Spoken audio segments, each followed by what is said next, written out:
Open money. Podcast. Have you ever felt like you're working super hard, like really giving it your all, but you just don't see the results, in your bank account? Oh, absolutely. It feels like some people just have the knack, right? Where Yeah. you're just grinding away. Exactly. Well, today we're diving into an idea that might sound a little strange at first. What if there's actually a science to getting rich? Not some kind of magic trick, but more like, like math, with clear rules that if you get them and follow them, give you predictable results. That's a pretty bold claim.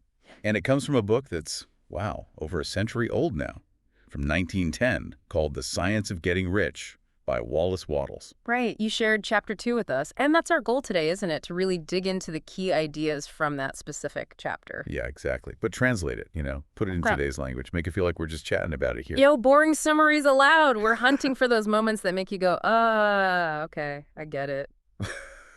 So you can really grasp the core takeaways from this chapter quickly but thoroughly. Right. Because that phrase, a science of getting rich, it can sound a bit like snake oil, maybe? Totally. It sounds unbelievable. But Wattles makes some really direct statements. He basically says, if you learn these laws and obey them, you will get rich.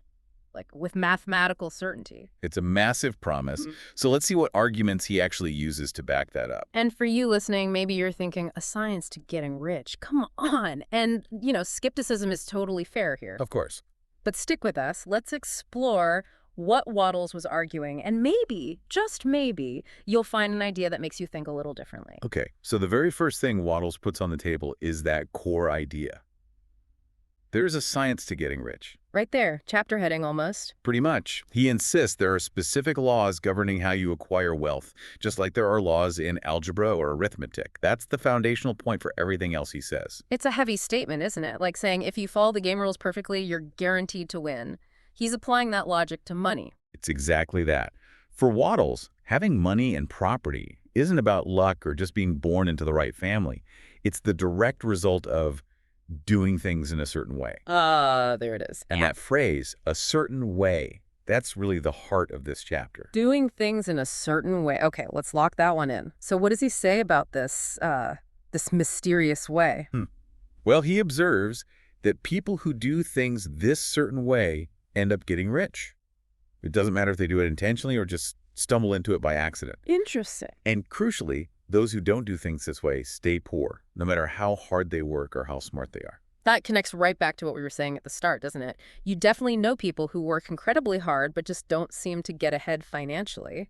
Wattles seems to be suggesting the key isn't just the effort, but the method or the approach behind that effort. Precisely. And to strengthen this point, Wattles starts knocking down other factors people usually think are crucial for getting rich. The first one he tackles is environment, where you live or work. The classic location, location, location. Or being in the right place at the right time. What's Wattles' take? He argues, pretty logically, I think, that if environment were the key factor, then everyone living in prosperous areas would be rich. Yeah, right? makes sense. And everyone in poor areas would be poor. But that's just not what we see. We see rich and poor people living side by side, sometimes even in the same profession, same neighborhoods. That really resonates. You see it all the time, like two shops on the same street selling similar stuff. One's thriving, the other's empty. They share the same environment, the same foot traffic. Exactly. Wattles uses an example just like that in the book. Two men, same town, same business. One gets rich, the other stays poor. For him, this proves that something beyond just location is at play. Now, he does acknowledge that some environments might be more favorable than others. Sure, that seems reasonable. But they aren't the primary deciding factor. So, if you live somewhere where other people have gotten rich, then the environment itself isn't the main excuse holding you back. Okay, got it. So it's not just about where you are. What about talent? Are rich people just naturally more gifted or smarter? He takes that one down too. He points out that many highly talented people remain poor, while others who seem, less remarkable end up getting rich. Yeah, you see that too. People who aren't necessarily standouts in terms of raw skill, but somehow they make the money side work really well. And then you have geniuses who struggle financially. Right, so it suggests it's not only about having the talent, but maybe how you apply it within a certain system or way of thinking that leads to financial success. The certain way, again? That's the thread. His conclusion is that the people who get rich aren't necessarily more gifted or skilled than the average person. The key difference. They just happen to do things in that certain way we keep mentioning. Okay, interesting. So environment isn't the decider. Talent alone isn't enough. What other common money myths does Wattles challenge? Another really big one. The idea that the key to riches is just saving money, being super frugal. Ah, the old pinch your pennies advice. Yep. Wattles observes that many very thrifty people are poor, while some people who spend quite freely actually manage to get rich. Whoa. Okay, that directly contradicts a lot of conventional wisdom, doesn't it? Save your way to wealth.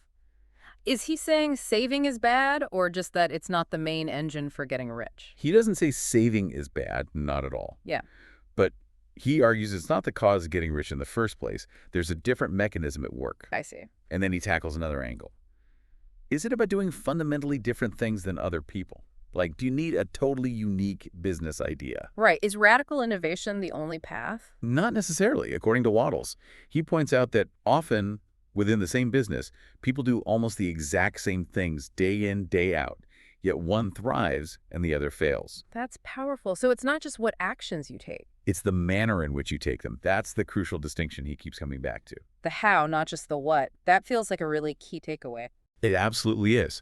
So after looking at all these points, environment, talent, saving, even just doing different things, Wattles feels he's led to one logical conclusion. Okay, lay it on us. After debunking all that, what's the final word for this chapter? That getting rich is the result of doing things in a definite, certain way. He repeats it to hammer it home. This is the central thesis. Right. And if this way consistently produces wealth, like a cause, producing an effect, then anyone who can learn to do things this way can become rich. That's where the science part comes in. Similar causes produce similar effects. Okay, so the science exists, it's based on this certain way. But the big question then becomes, is this way super difficult? Is it something only geniuses or uniquely disciplined people can manage? Wattles anticipates that objection. He reassures the reader that this way isn't primarily dependent on innate ability. That's good to hear. Talented people and less talented people, intellectuals and folks who aren't as academic, physically strong people, and those who are weaker or unwell.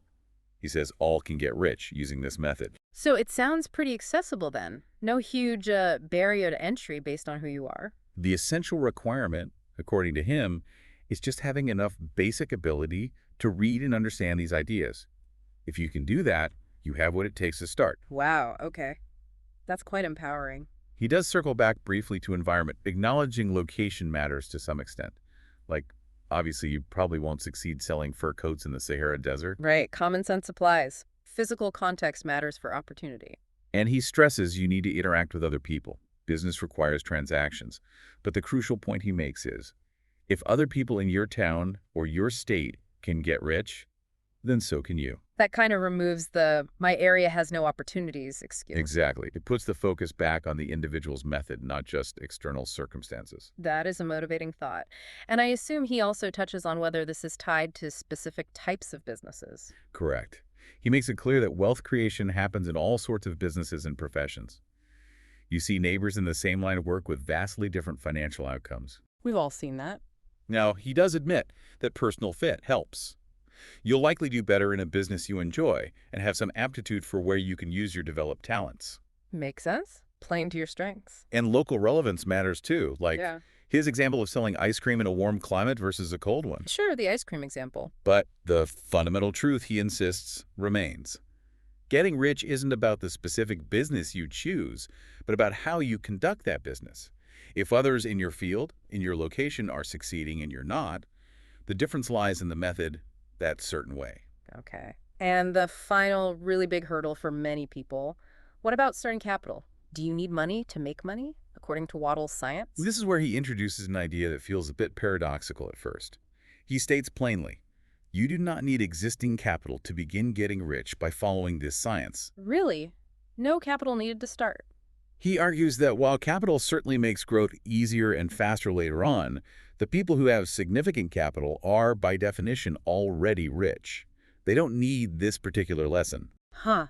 Good point. So how does the process kick off if you're starting from zero?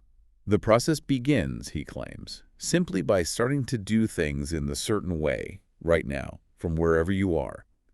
By acting this way, you will begin to get rich. And as a result, you will begin to accumulate capital. Ah, so getting capital isn't a prerequisite. It's a part of the process that happens after you start acting the certain way. Exactly. It's an effect, a consequence of applying the method. He offers this powerful message. Even if you are the poorest person, deep in debt, lacking friends, influence, or resources, if you begin to do things in this certain way, you will infallibly begin to get rich. That's a huge claim, infallibly. It is. He follows it up by saying if you lack capital, you can get it. If you're in the wrong business, you can get into the right one. If you're in the wrong location, you can go to the right location. Ow. By beginning now in your current business and current location to do things in the certain way which causes success. Okay, so let's try to wrap up the core message of this chapter. According to Wattles in Chapter 2, the key to getting rich isn't your location, or some extraordinary talent, or just saving money, or even having a super unique idea. Right. Instead, there's a science, a specific, certain way of doing things that reliably leads to wealth as a result.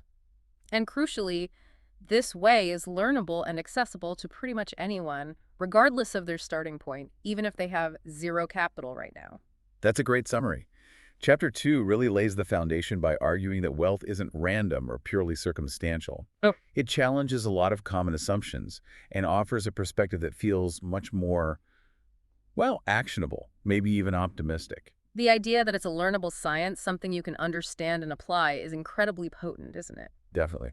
And Wattles doubles down, claiming it's an exact science where failure is impossible if you follow the principles. Which, naturally leads us to the next big question. What is this certain way? How does it actually look in practice? What are those specific principles? Exactly. Those are the questions that hang in the air after reading this chapter. And hopefully questions we can dig into more in future deep dives. For now, this chapter gives us a framework. It challenges us to think differently about why some succeed financially and others don't. It suggests the power lies less in external factors and more in our internal approach, the way we do things. It really does. So for everyone listening, we encourage you to just mull over these ideas. How might this perspective shift how you look at your own work, your own goals? Maybe even revisit the source material yourself and let these concepts percolate. Yeah, definitely food for thought. What was your biggest aha moment from this chapter, or what resonates most with you? We'd genuinely love to hear your reflections on this deep dive.